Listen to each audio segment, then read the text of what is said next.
ഇപ്പോൾ സൗത്ത് ഏഷ്യയിൽ ഒരു വലിയ എനർജി ക്രൈസിസ് നിശബ്ദമായി രൂപം കൊണ്ടുകൊണ്ടിരിക്കുകയാണ്. അതിന്റെ കേന്ദ്രത്തിൽ നിൽക്കുകയാണ് പാകിസ്ഥാൻ. എന്താണ് കാരണമെന്ന് നോക്കാം. 2026 ഏപ്രിലിൽ പാകിസ്ഥാന്റെ പെട്രോളിയം മിനിസ്റ്റർ അലി പെർവേസ് മാലിക് പറഞ്ഞൊരു സ്റ്റേറ്റ്മെന്റാണ് ലോകത്തിന്റെ ശ്രദ്ധ പിടിച്ചുപറ്റിയത്. അദ്ദേഹം തുറന്ന് സമ്മതിച്ചതെന്തെന്നാൽ രാജ്യത്തിന് സ്ട്രാറ്റജിക് ഓയിൽ റിസർവ്സ് ഒന്നുമില്ല എന്നാണ്.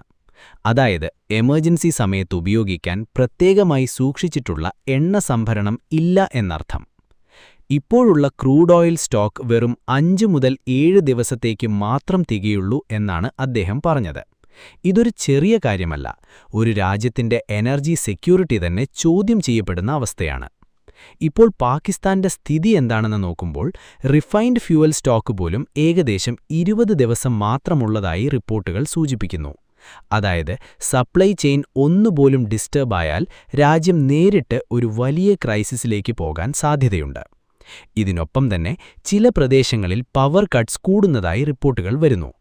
ഗ്രാമപ്രദേശങ്ങളിൽ ബ്ലാക്കൌട്ട് വരെ സംഭവിക്കുന്നുണ്ട്. ഇതുപോലെ സിറ്റുവേഷൻ കൂടുതൽ വേഴ്സനായാൽ ഫ്യൂച്ചറിൽ ഫ്യൂവൽ റാഷനിംഗ് പോലുള്ള നിയന്ത്രണങ്ങൾ കൊണ്ടുവരേണ്ടിവരും എന്ന ആശങ്കയും ഉയരുന്നുണ്ട്. ചില വിദഗ്ധർ പറയുന്നത് കോവിഡ് സമയത്തുണ്ടായിരുന്ന പോലെ മൂവ്മെന്റ് റെസ്ട്രിക്ഷൻസ് വരെ വരാൻ സാധ്യതയുണ്ടെന്നാണ്. ഈ ക്രൈസിസിന്റെ പിന്നിലെ പ്രധാന കാരണങ്ങൾ എന്താണെന്ന് നോക്കുമ്പോൾ പാകിസ്ഥാന്റെ ഇമ്പോർട്ട് ഡിപ്പെൻഡൻസിയാണ് ഏറ്റവും വലിയ ഫാക്ടർ. രാജ്യത്ത് സ്വന്തമായി ക്രൂഡ് പ്രൊഡക്ഷൻ വളരെ കുറവാണ്. അതിനാൽ ഫോറിൻ കൺട്രീസിൽ നിന്ന് വരുന്ന ഓയിൽ സപ്ലൈയാണ് അവർ പൂർണ്ണമായും ആശ്രയിക്കുന്നത്. അതേസമയം ഗ്ലോബൽ ഓയിൽ പ്രൈസസ് ഉയരുന്നതും ഡോളർ ഷോർട്ടേജ് പോലുള്ള സാമ്പത്തിക പ്രശ്നങ്ങളും സിറ്റുവേഷൻ കൂടുതൽ കഠിനമാക്കുന്നു. ഷിപ്പിംഗ് റൂട്ട്സിൽ ചെറിയ ഡിസ്റപ്ഷൻ ഉണ്ടായാലും ഫ്യൂവൽ സപ്ലൈ നേരിട്ട് ബാധിക്കും. ഇതെല്ലാം കൂടി ഇന്നത്തെ അവസ്ഥയ്ക്ക് കാരണമായി.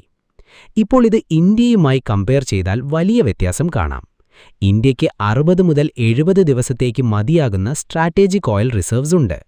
സർക്കാർ നിയന്ത്രണത്തിലുള്ള അണ്ടർഗ്രൗണ്ട് സ്റ്റോറേജ് ഫെസിലിറ്റീസ് വഴി എമർജൻസി സിറ്റുവേഷനിൽ പോലും സപ്ലൈ നിലനിർത്താൻ കഴിയുന്ന രീതിയിലാണ് അവ സജ്ജമാക്കിയിരിക്കുന്നത്.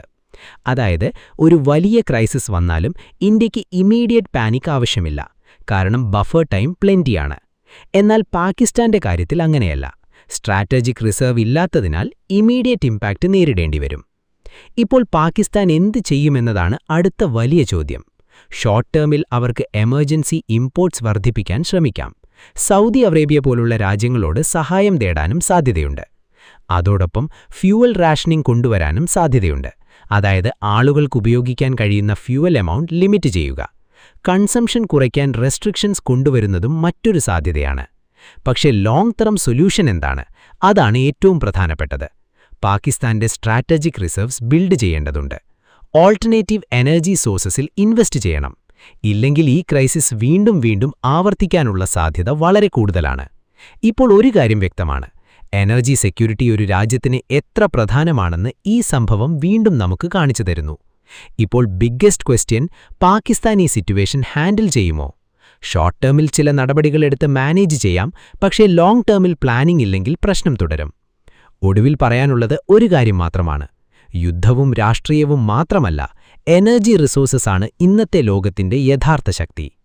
ഇങ്ങനെ ലോകത്തിലെ പ്രധാന സംഭവങ്ങൾ സിമ്പിളായി മനസ്സിലാക്കാൻ ചാനൽ സബ്സ്ക്രൈബ് ചെയ്യാൻ മറക്കരുത്.